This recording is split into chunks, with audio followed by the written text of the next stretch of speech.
నేను మీ home minister దేవినాయుడిని మాట్లాడుతున్నానండి. ఈరోజు శుక్రవారం కదా! మార్నింగ్ లేచినప్పటి నుంచి పిల్లలు స్కూల్‌కి వెళ్ళే వరకు నేను చేసే పనులు ప్రతీదీ మీకు చూపిద్దామని అనుకుంటున్నాను. మార్నింగ్ లేవగానే స్టవ్ అయితే నీట్‌గా క్లీన్ చేసుకొని అక్కడ ముగ్గైతే పెట్టుకున్నానండి.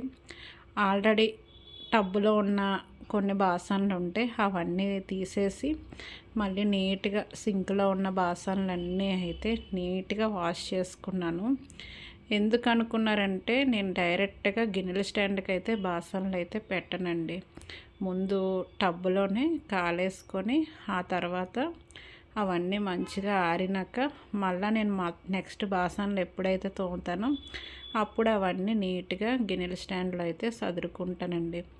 మార్నింగ్ మనం చేసే పని చాలా ప్రశాంతంగా స్టార్ట్ చేస్తే ఆ డే అంతా చాలా పీస్ఫుల్గా ఉంటుంది.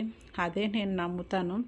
అందుకే ప్రతి పని కంగారు పడకుండా చాలా అంటే చాలా నీట్‌గా చేసుకుంటాను.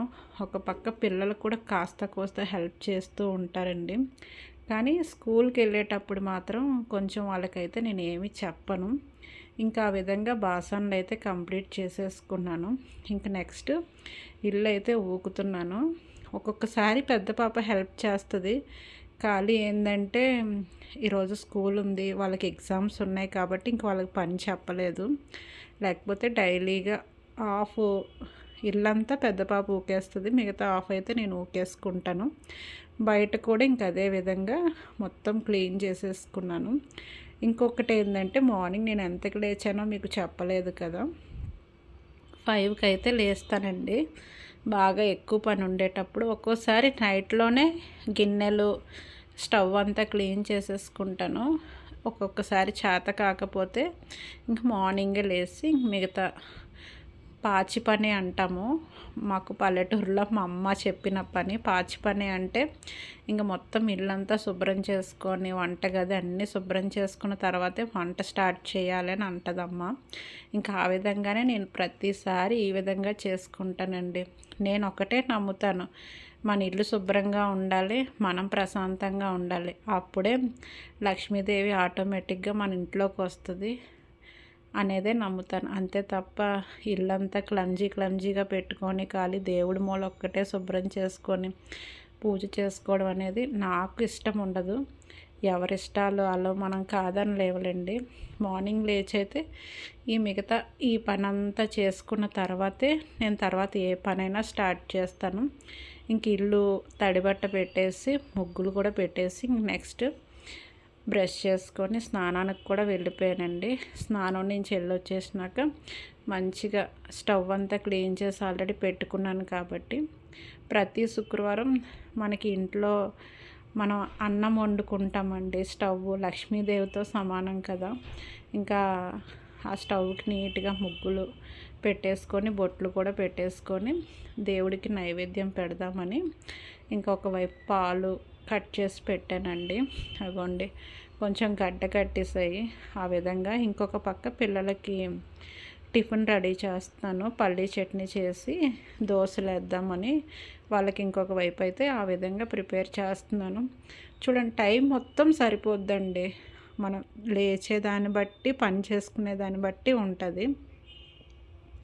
ఇంకా ఆ విధంగా పరమాన్నం ప్రిపేర్ అయిపోయినాక దేవుడికి ఒక 2 పళ్ళు నెక్స్ట్ ఒక చిన్న గిన్నెలో పరమాన్నం కూడా పెట్టానండి. చూడండి అక్కడ నేను గౌరమ్మని పెట్టుకుంటానండి. అందుకే 3 దీపాలు ఆ విధంగా పెట్టాను. పూజని చాలా ఉన్నంతలో చాలా ప్రశాంతంగా అయితే చేసుకుంటూ ఉంటానని చెప్పాను కదా! మనం చాలానే పాటించవచ్చు. ఎవరి పూజా విధానం వాళ్ళది. మనం ఎవరిని ఏమనకూడదు. తులసి మొక్క దగ్గర కూడా ఈ విధంగానే దీపం పెట్టుకుంటానండి. నాకు 2 కుండీలలో ఆటోమేటిక్గా మొక్కలు ఆ విధంగా వచ్చేసేయండి. చూడండి దేవుడికి ఎప్పుడు మనం దీపం ధూపం నైవేద్యం అంటాం కదా! దీపం పెట్టాను, నైవేద్యం పెట్టాను, నెక్స్ట్ ధూపం కూడా ఇచ్చేసాను. ఇంకా ఆ విధంగా ఇవి పెట్టుకోవడం వల్ల ఏందవుతాయంటే ఇంట్లోకి మొత్తం ప్రతి శుక్రవారం ఇల్లంతా పొగేసుకున్నట్టు ఉంటుంది. దోమలు కూడా రావండి. చూడండి ఆ విధంగా అయితే పూజ అయితే కంప్లీట్ చేసుకున్నాను. పిల్లలు ఒక పక్క వాళ్ళు స్నానాలు అవి అన్నీ చేసుకుంటున్నారు. కొంచెం పెద్ద పిల్లలు కదా, స్నానం చేసేసుకుంటారులేండి. ఇంకా నెక్స్ట్ వాళ్ళకి దోశలేసి పెట్టేయడమే. ఇంకా పిల్లలు తినేస్తారు. మీరు కూడా దేవుడికి దండం పెట్టుకోండి. మీరందరూ కూడా బాగుండాలి, అలాగే నేను కూడా బాగుండాలి. ఇంతసేపు నా ఛానల్ చూస్తూ ఉన్నారు కాబట్టి దయచేసి ఒక సబ్స్క్రైబ్, ఒక లైక్ కూడా చేయండి, రిక్వెస్ట్గా అడుగుతున్నాను. ఓకేనండి. ఇంకా పిల్లలకైతే ఇంకా దోశలు అయితే పెట్టేశాను. చూడండి, పెద్ద పాప తింటుంది. ఇంకా నెక్స్ట్ మా పండు కూడా తింటుంది. కొంచెం పరమాన్నం చేశానని చెప్పాను కదా, మా పండుగ ముందు పరమాన్నమే కావాలంట. ఇంకొక పక్క టైం అయిపోతుంది కదండి, ఇంక జల్లిప్పేటప్పుడు తను తింటుంది. ఇంకా తింటున్నప్పుడే ఇంక ఈరోజు కొంచెం వేసేసాను జల్లు ఇద్దరికి. పెద్ద పాపకి వేసేసాను, చిన్న పాపకి వేసేసాను. ఇంకా ఆ విధంగా నాకు ఈరోజు డే గడిచిందండి. ఓకేనా, బాయ్ అండి అందరికీ.